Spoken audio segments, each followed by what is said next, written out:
Good evening. 2 days back, Sachin Tendulkar scored a double century. And when he did that, whatever any other batsman did or any other player did was of not any relevance to the audience. After Nilesh Shah speaks, whatever any other speaker speaks pales into insignificance. So let me see what I can do to hold your attention before the aroma of paneer and biryani starts distracting your attention and your physical presence to this side of the room. As was mentioned earlier, I will be talking about the direct tax provisions contained in today's budget. As you are aware, the budget was presented only today morning. There has been very little time to first of all read what is there in the fine print and to put it down in the form of a presentation. I have tried to cull out the important points which would affect the common man and have put it in the presentation. Some of the points have already been talked about by Nilesh Shah, so I will not deal with them in detail. The direct tax, after a very long time, the budget contains very little on in the direct tax provisions. Compared to that, in fact, this is for the first time that in the bill itself, there are only 9 pages of amendments dealing with direct tax. This is a tremendous change as compared to the past. On the other hand, indirect taxes, there are a lot of changes, and those of you who heard the finance minister would know that the direct tax changes are going to result into a deficit of about 26,000 crores as compared to a 46,000 surplus from indirect tax provisions. So that shows the importance of indirect tax. The changes affecting individuals I will deal with first. The tax rates remain stable. That is one good thing which the government has over the past few years continued to show. The rates are same. Fortunately, there is no further surcharge or education cess levied. And the thing to smile about is that the slab rate, the slabs have been liberally changed for the better. As Nilesh mentioned earlier, for a person earning more than 8 lakhs, the saving would be of 50,000 rupees.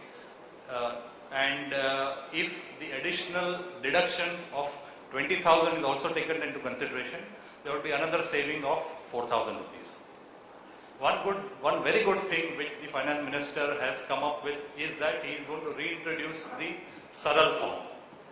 Now, some years back we had a Saral form, then that Saral became a Saral, and for the past couple of years we have had extremely long tax forms, and despite the fact that the government has appointed tax return preparers to help taxpayers in filling up their return forms, the fact of the matter is that the tax return preparers have no idea what they are doing, and therefore taxpayers are forced to go to chartered accountants like me, and we all know what the fees that CAs charge.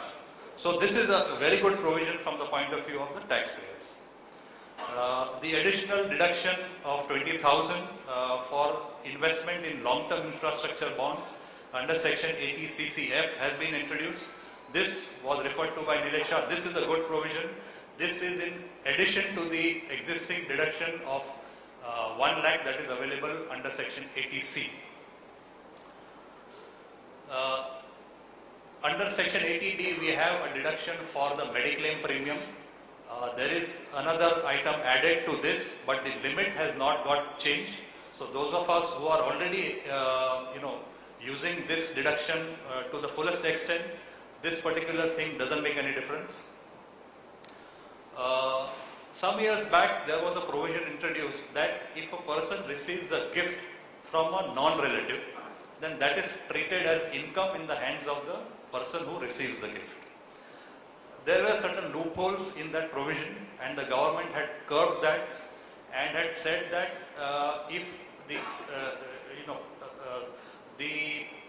gifts from relatives are exempt, but gifts from non-relatives are taxed in the hands of the recipient, and while doing that, the provision which was brought in earlier was that in case of immobile properties, if the property is transferred without any consideration, then the stamp duty value would be considered as the value of the gift, and that will be taxed as income in the hands of the person who receives the gift.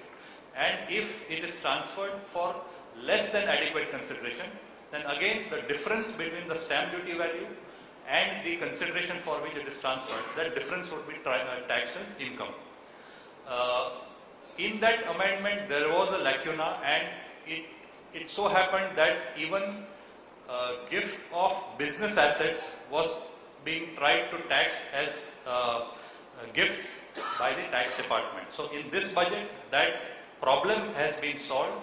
The amendment has been amended, and therefore now only in respect of capital assets owned by someone, if it is gifted, then only the question of the recipient being taxed in respect of the difference, that question would arise.